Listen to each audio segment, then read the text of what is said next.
Are you thinking about buying new construction homes? Because I have some great tips for you. And I actually have probably sold a little over 100 new construction homes, brand new homes. And I'm not saying that to be like, ooh, I'm just letting you know that I've got the insider tips that you're going to want to know. So, what I did was I put a little guide together for you. And the guide is, of course, going to be free. It's going to be linked down below. You don't even need to give me your email address or anything like that. You're just going to be able to get the guide. So that is free. It's ready for you. So I'm just going to go through a little bit of it right now, although I think it's pretty self-explanatory. But I'm also going to show you a new website that I have too. So I'm going to talk a little bit about that at the end. And I think you're going to really find all of this stuff very helpful. So whether you're searching in the Coachella Valley or whether you're just searching for new construction in general, again, I think you're going to really like this. Plus, I have actually owned two new construction homes myself. And I'm in there with you. I actually love buying new construction. You're the first one to ever walk on that carpet and all the fun things. So here we go. We're going to dive right in. So, new construction home buyer tips.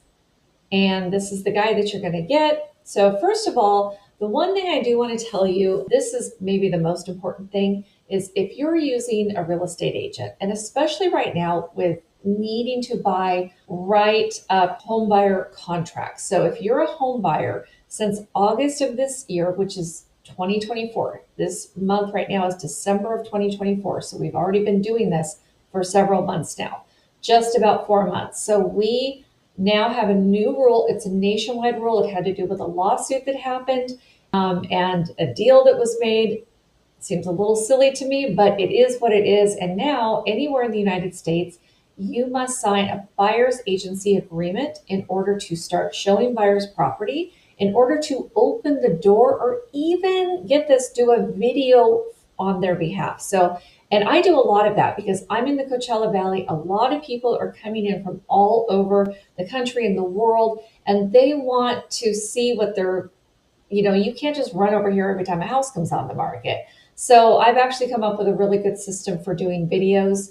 I've got some extra equipment. I downloaded in Dropbox so I can send it to you so you're not trying to upload it on your phone. But over trial and error, I've come up with some really good systems for that. In the meantime, know that I must sign a buyer's agency agreement with you in order to even do that.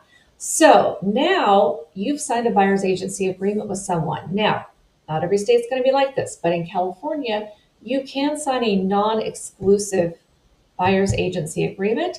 You can also sign one that allows you to just go see three properties with an agent. One, two, three properties. I actually have been starting like that ever since the rule has come into play because that's how I would want to be treated as a consumer. If you just met me and you don't know what you're getting into, or you just met any other real estate agent, I think, especially in California, I don't know what other states are like because every state has their own statewide forms. You might want to ask them, hey, can we start non-exclusive? Can you just show me these three homes? Let's see how it goes. It's up to that agent whether they want to do it or not. But I personally believe that that seems like a pretty reasonable ask because the new rules are making it so that even just opening a door for anybody the first time, you're going to need to have an agreement. So, in my mind, if I was being asked to do that, I feel like it's fair to ask for a non exclusive agreement or just an agreement that says, I'm going to show you these three homes. It's 1 to 3 on the paperwork. I'm just going to show you these three homes. And if it works out, great, then we can come up with an agreement that's a little bit more binding. You can also make it very short. You can make it a couple of days. You can make it a week. You can make it maximum of 3 months. Literally, per law in California, cannot be longer than 3 months for that buyer's agency agreement. It then needs to be extended or it will expire. So, something to keep in mind. But let's say you've done that and then you want to go in and take a look at this house, the model home. And the builder, here's where this new construction comes in. So the builder says you must have your buyer's agent with you the first time, present next to you when you come into our model home, or we are not going to pay that agent a commission. Now, again, it's the rules are basically that you're going to pay the commission, but most sellers will pay it on your behalf. Again, this is going to be a case by case basis. We need to have a whole conversation about that way longer. It's not longer than this video, but it's more specific to you and your circumstances. And this video isn't going to cover everybody's circumstances.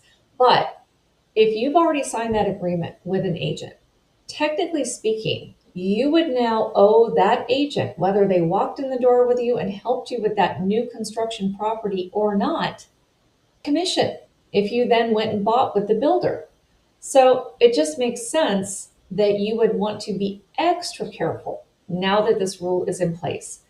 Don't just wander into a new construction, even if you don't think that you're going to buy anything today, because you'd be surprised how many people were not looking for a house. They just thought it would be fun to go look at the models. And all of a sudden they're like, boy, this is great. It's so shiny. It's new. It's pretty. If I sell my house, I can totally buy this one. And you've already signed an agreement with an agent. If you haven't, it doesn't matter as much. But if you have an agent that you've signed an agreement with, or an agent that you want to work with, that you want to help you through this process, then you must have them contact the builder first.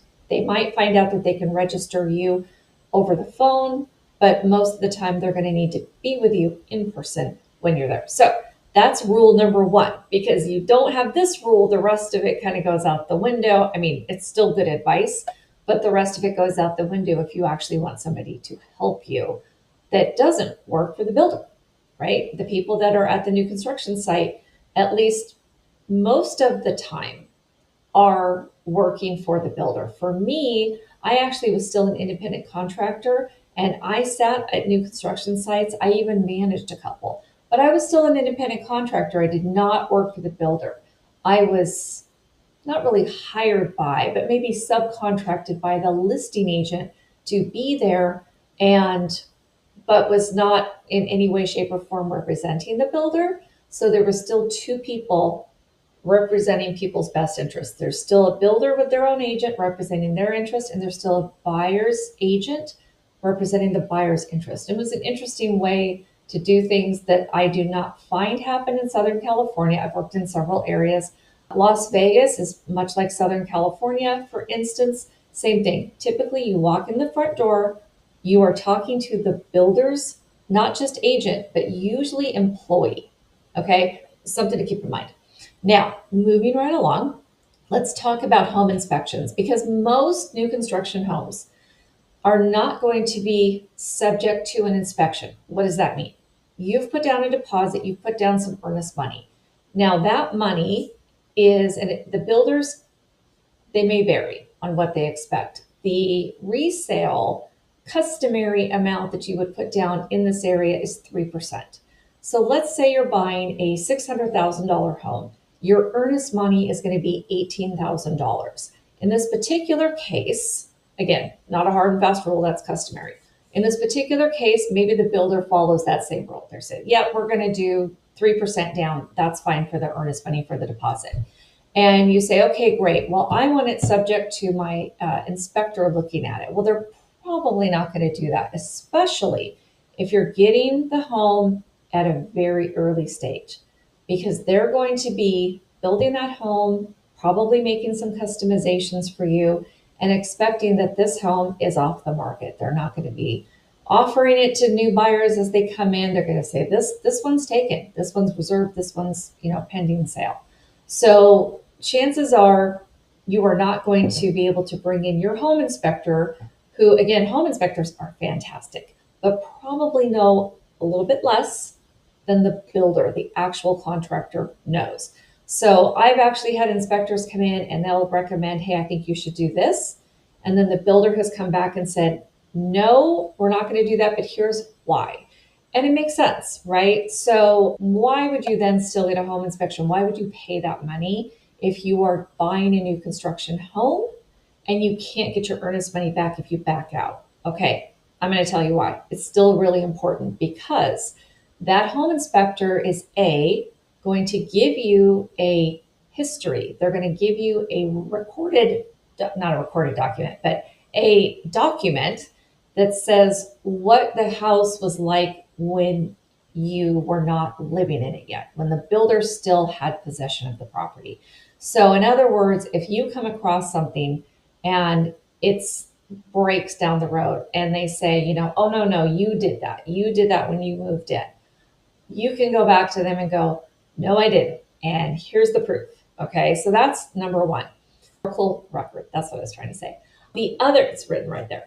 But the other one is you can use it as a punch list for that builder too, right? So you're going to go do your final walkthrough, and I'm going to talk about that in this list as well. So you're going to do your final walkthrough, and when you do that, you're going to go through the house. You're going to look at all the rooms. You're going to go, oh, I see, a scratch in the paint there, or I see something wrong here or there. Usually a lot of that's been taken care of, but you can also bring your inspection with you and say, hey, here's all the things my inspector found.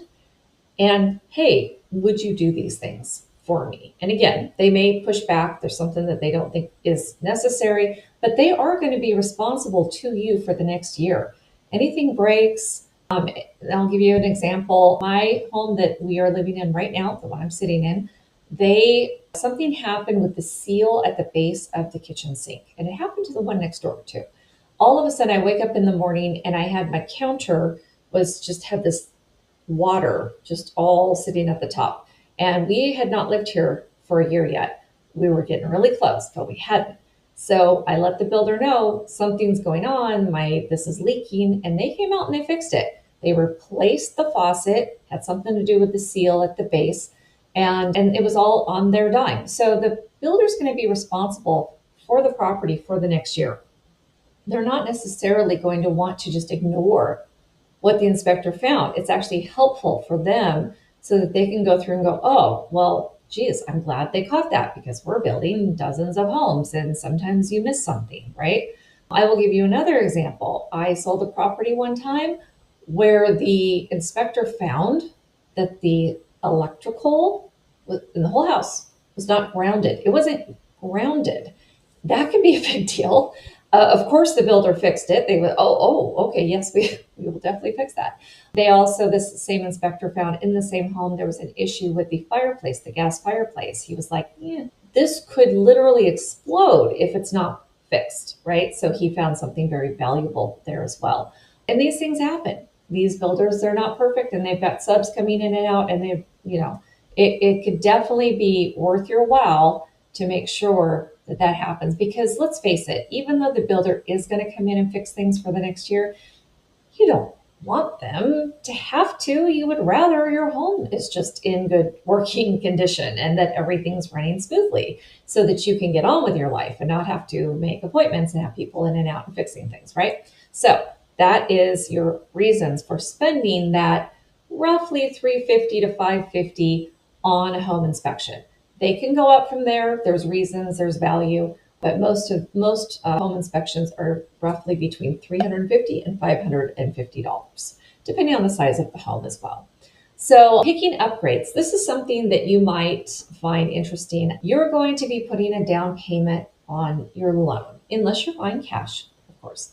So let's say you go in and you say, I'm going to buy this $600,000 house, and I'm going to put 20% down. And that is $120,000, okay? And but in the meantime, I do have upgrades that I would like to do on this property. So I want to get different countertops, or I want a better backsplash, or any number of things that every builder is going to give you some options to be able to upgrade. They would like to, actually. It makes them money. It's ups the price of the home, and they do make a profit typically on the upgrades. So let's say you're going to spend $20,000 on upgrades. Now, if you don't close on the home, you're not getting that back. Again, 9 times out of 10. I'm sure there's exceptions to everything. So please just know that. But most of the time, and just plan on it, you're not getting that money back. But you know what you can do when you do close on that home. And again, check with your lender for your specific loan type. But I've done it twice. And I've helped people do it many, many times over because I've let them know that the option exists. So they will go in and let's say you pick $20,000 in upgrades. Well, you don't have to bring in $120,000 anymore, depending on how the appraisal works out and everything else. That $20,000 can be a credit to your down payment. So that is going to be a really good thing at the end of the day. Typically, your loan amount will stay the same, but your value will potentially go up because of the upgrades that were put in, give or take. So if you are financing those, and that's how you can kind of roll that amount into the loan, is that that value goes up and the appraisal comes in high enough, and then you're fine. Of course, if you have a little extra cash, it can always just go towards your down payment as well. Again, one of those things where it's good to chat about your specific circumstances with the lender, and I can help you as well, but not as specifically as they can. So something to keep in mind, but don't feel like it's just like, well, I saved all this money for my down payment, but I want the upgrades and I don't have any extra money to go do that. You don't necessarily need it. It's a really nice way to get your upgrades done. So again, confirm with your lender for your loan type. So the final walkthrough, we were referencing that a little bit ago. The final walkthrough is going to be with the builder or the builder's representative, usually representative. It's usually the superintendent, depending on the circumstances. You're going to show up and at the designated time.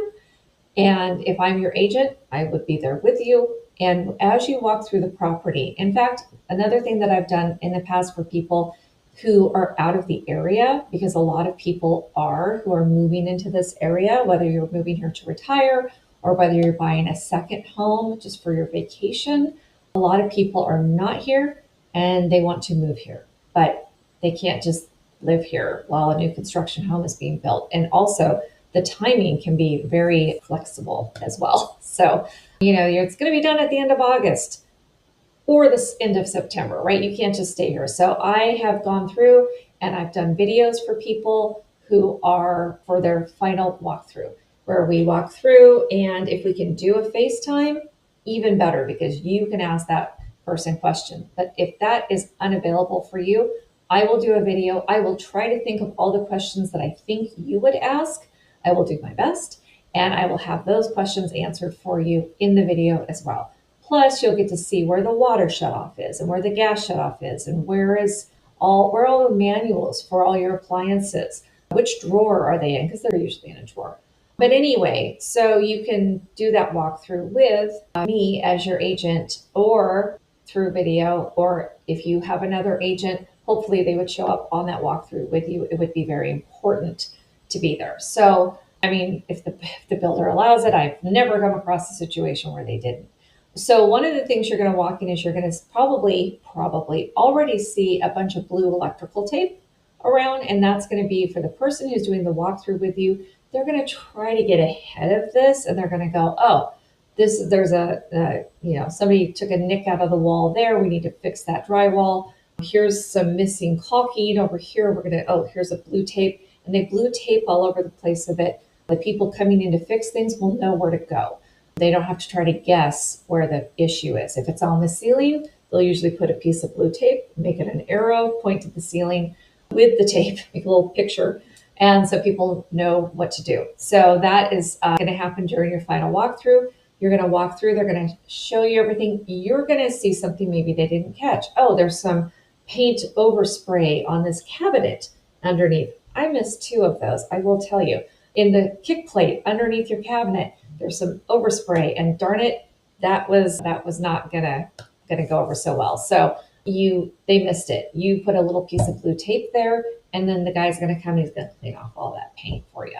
So that's typically a good builder. They're gonna make it really nice for you. They want you to tell your friends, especially when things aren't selling quite as quickly as they used to.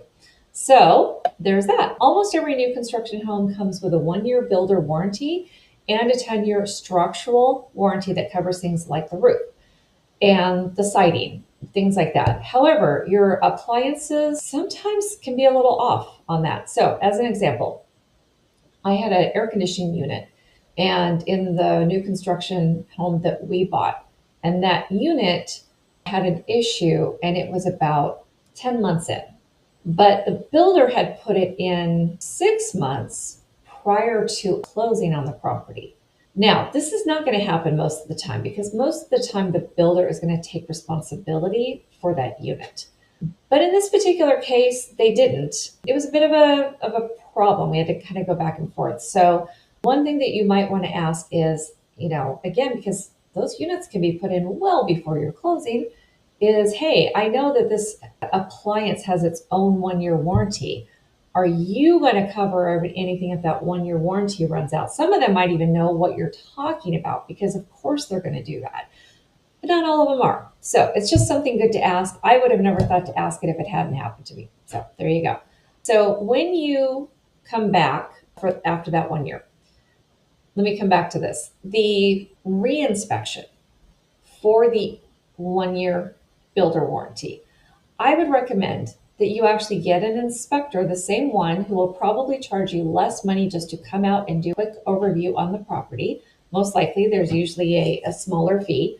They will come out, they'll look through everything. Maybe there's a new punch list. Maybe there's something in the attic that you didn't know was happening, and you can ask the builder to fix it because it's covered under their 1 year warranty. And I don't know about you, I've lived in my home 4 years in this particular home, and I've never been in my attic. And the home I was in before was 5 years. I don't think I ever went up in that one either. And my husband did go in the crawl space. I never went down there. I didn't want to. This home is on a slab, don't have crawl space. But you might be surprised what's going on in other parts of the home that you don't see. So that inspector coming out and looking, who might have found something that's going to cost $5,000 to fix if you blow past your 1 year builder warranty, and they caught it for $200 or whatever the amount is, and you were able to give it to the builder and say, hey, this happened. Please go fix that before my 1 year warranty is up. I would do that around month 11, maybe 11 and a half, because mostly you're going to find pretty much everything. So that would be my recommendation for sure. Let's talk about supplemental taxes. So in California, and this may or may not be a California specific thing. As far as I know, this doesn't happen in Washington State. It doesn't happen in Nevada. But the good news about California property taxes is, depending on your personal circumstances, I am not a CPA. Please talk to your CPA. But most of the time for your primary residence, your taxes cannot go more than 1 to 2% per year. That is huge when you have a 20% increase in value over a year, like has happened in the last couple of years.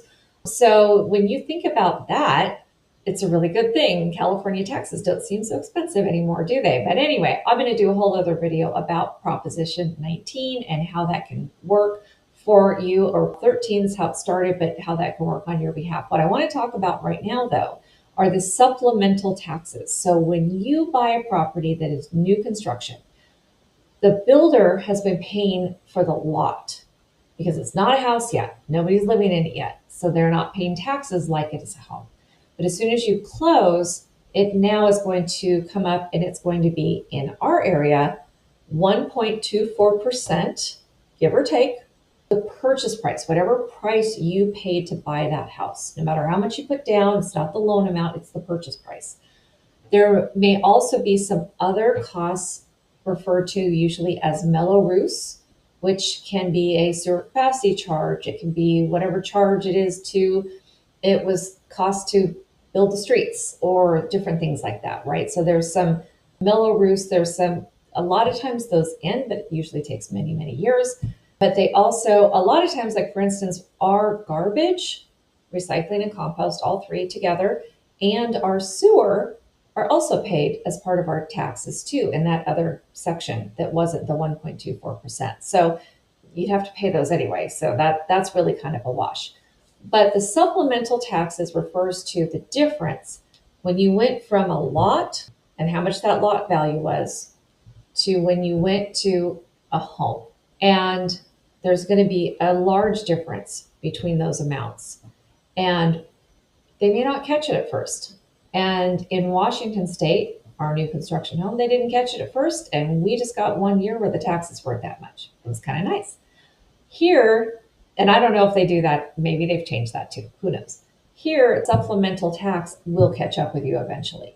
And if there's not enough money, and you can always look up what your taxes are, and if you don't know how to do it, I can help you.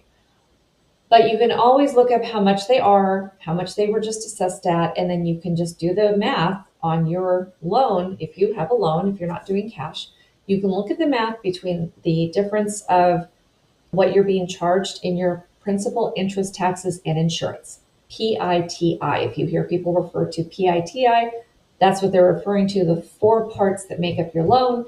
There may also be mortgage insurance, which is a fifth thing, but in this case, you can see how much is being set aside in your escrow impound account for taxes and insurance.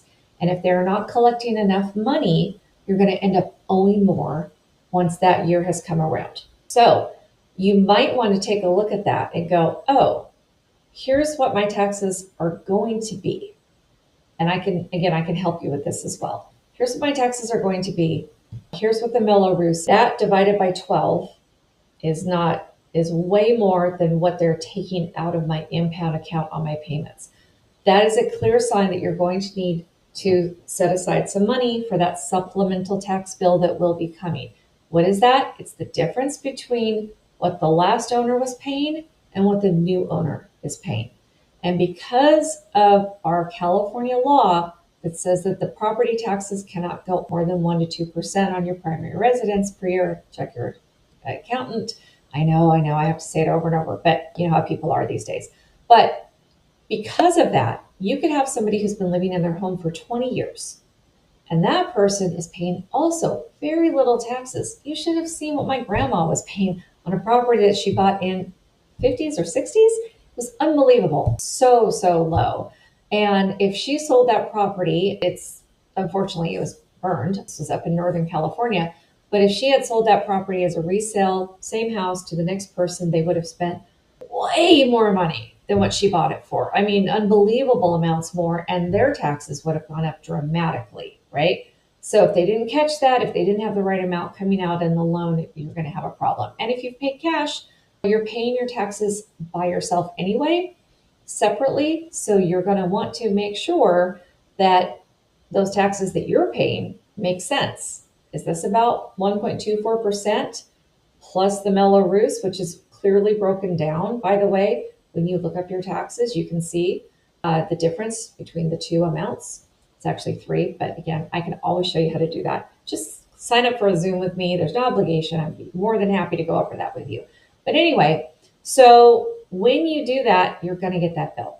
I'm just saying, if you're noticing that it seems too good to be true, you're not paying that much in taxes, just start putting some money aside because you're going to get a bill. So just don't be surprised, because I know for us, I knew that was coming. So I had money set aside for our payment when I knew it was going to show up. But a lot of my neighbors who I didn't help them buy their home because we all moved in here at the same time, give or take. We were one of the first people in our section. And they were reaching out to me when we all got our bills going, oh my God, what is this? And I shared it with them, and none of them were prepared because nobody had told them. So I just think this is super important, because that was such a slap in the face for them to have never been told how that was going to work. And then all of a sudden they get the supplemental tax bill, and there it is. So FYI, I'll step off my soapbox now. So research the builder, read the reviews. If you go to the development, go knock on the door. Go ask what the people who are already living there thought of the builder. What did they think of the process? How are they liking their home? And if you don't want to do it, if you're shy, I'm not very shy. I will go knock on doors for you or with you. I'm more than happy to go knock on a door and say, hey, my buyer is thinking about buying in here, and they're just curious if you have had a good experience with the builder in your home. Because you know what? I would venture to say most people, if somebody knocked on my door and asked that question, I would be more than happy to step outside and chat with them for a few minutes about how my experience was with the builder. Things to look for. Yes, I love my home.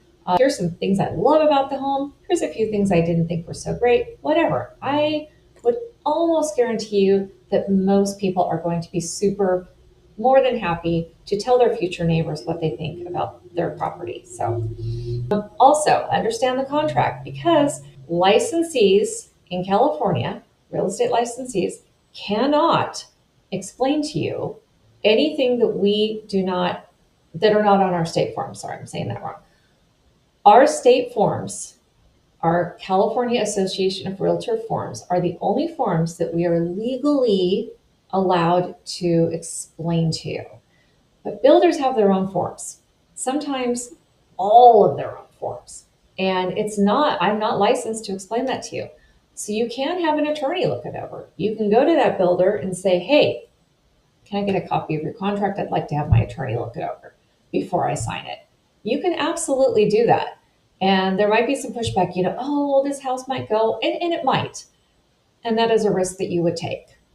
But just know you can absolutely still have somebody review your contract. And you probably should, because I could read it with you. We can talk about what we think it probably means, but I cannot give you advice on it. Even if I am quite certain what it means, doesn't matter. I can't give you advice on it. So it's important because people are litigious. So unfortunately, that's the case. But your attorney can definitely explain to you what all of it means. And most of it's probably fine. I just can't explain it to you. So check out the timeline. Is this going to work for you? Most tract homes, which is mostly what you're going to be looking for, even if they're $1 million homes, they are tract homes. The builder has set out this many homes in a new construction in a housing plat, in a tract, and they are going to sell all these homes. And this home fits on this lot, and this home fits on this lot. And these are the upgrades that we're going to offer. I mean, again, most of the time, this is what you're going to be buying if you're buying new construction.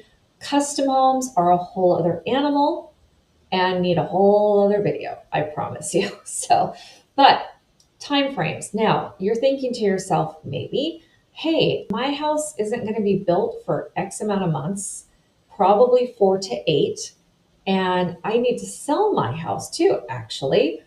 But I don't know, I don't want to sell my house and have nowhere to live. Or maybe I have somewhere to live. I had a young couple who were like, yeah, we can go stay with, we've already talked to my grandma about it because I told them about this. So we've already talked to grandma about it. She's going to let us move in. She's got a whole big basement area and blah, blah, blah. So they made a plan. Let's get our house sold as soon as possible. In the interim, we'll go live with grandma or whatever, and then we're going to move into our new home. I've also had people say, I am not selling my house until my new home is done, and then I will move into it because I don't need the funds from my other home in order to do so. It's really the only way that works, by the way. If you have to sell your home to buy the next one, because that's where your down payment is coming from, and a lot of times it is, then you're going to want to make sure you sell that home first and you deal with some inconvenience of renting or something. However, I will tell you that this last year, 2024, has been great. I have met some wonderful, wonderful people and made some great partnerships this year. And I have found some, they call them iBuyers, basically, who will allow you to be kind of your own iBuyer. You can sell that house, sell your home to this buyer for market value, and they will take a small rate. I think it's going to be usually like 6%, something like that, kind of a real estate commission. They will take a small rate for the giving you that flexibility. It would be obviously more money in your pocket if you did it the other way. If you sold your home and then you needed to go rent something else, did an Airbnb for a while, whatever the case may be. There's ways to get around this. And maybe you don't even need to do any of this, but just if you do, this is an option for you. And I have a couple of companies who will give you market value. They will buy your home from you. They will let you live in it until the new construction is done. And then you can move into your new construction home because you've got your down payment because they already gave it to you. And then you can sell your home after that. And basically they're selling your home and it's fine.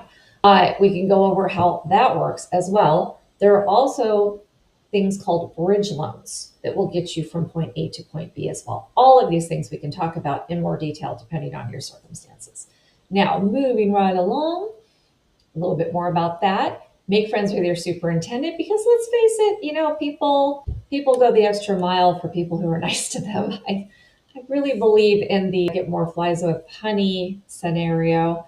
And that was pretty much it. So I hope these tips help you. And but here's the thing you're staying till the end for, I'm going to show you my new website. So I think you are really going to like this because all of the new construction I've sold over the years, it has been very difficult to find the new construction homes. Why is that? Because they're not all in the MLS. In fact, most of them are not in the MLS. So let me show you what I mean by that. Okay, what I mean by that is this. So this is this is a partnership. This is not my website, but I'm the only one who's going to know if you're searching on my website. So that's the good news, because a lot of these websites, when you're looking around, if you're on Zillow, if you're on .com, all of these, they sell your information because you have to put in your information if you want to look at more pictures, or if you want to save a search, or any number of things, or you just have to do it in order to look at much, right? Or if you're interested in looking at a property or whatever, okay, well, here's my email, here's my phone number, and I'd like to go look at this property, Zillow or what have you. Again, the way that it typically works is that they then sell your leads. And then some people even buy those leads. You're a lead now, right? You're a lead in a sales funnel. So some people even buy that lead and then they sell it again, and they sell it to realtors. And you're like, why is this person calling me? That's because that happened. So if you look on my website, if you search with my website for new construction or resale homes, because I have both available to you, then you will not have anybody but me knowing about it. And I will make you this promise. If I reach out to you, and I will reach out to you just to be like, hey, do you need some help? And you're like, no, I'm fine. That's okay. Perfect. We can move right along. Because honestly, mostly I'm pretty busy, and I'm not here to like just hound people. But what I want to do is I want to provide options for you. Options like the being able to have somebody buy your home and you stay in it and then you move later and all those kinds of things.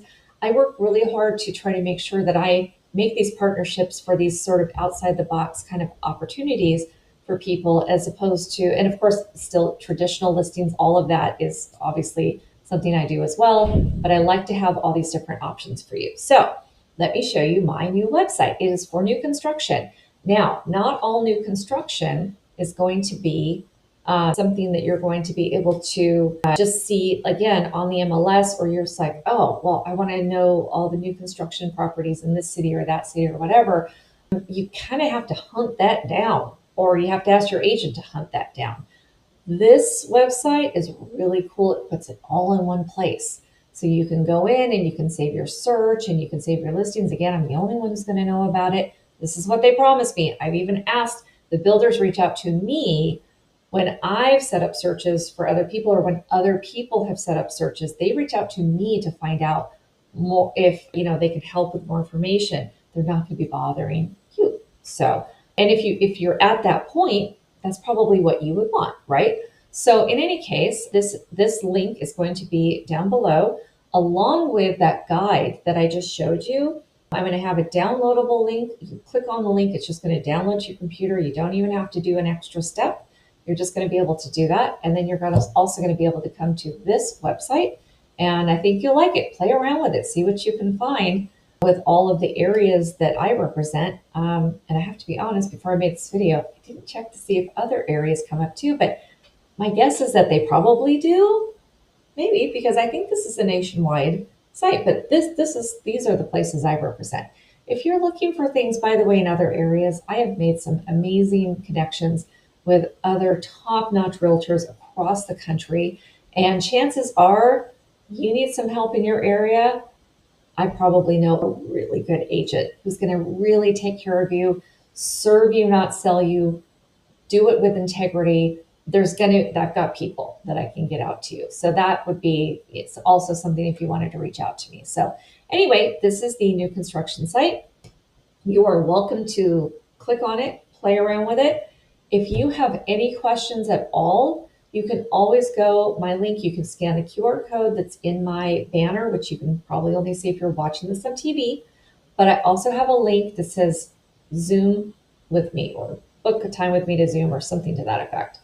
You can just click that link. You can pick a time. I've got all sorts of options available for you. I try to stay later in the evening on some days. I try to stay earlier. I do like Saturday mornings in case so that I'm available for you and have some time to get on the Zoom and chat with you about anything you need. And again, there's no obligation. It just gives me an opportunity to see if I can help you. And if I can, I can. And even worst case scenario, you just get some more information and we part ways. That's fine with me too, just so you know. But anyway, so I'm going to put that link below. You're going to have this one as well. I hope that answers some questions for you about new construction that you're going to find very, very helpful. And again,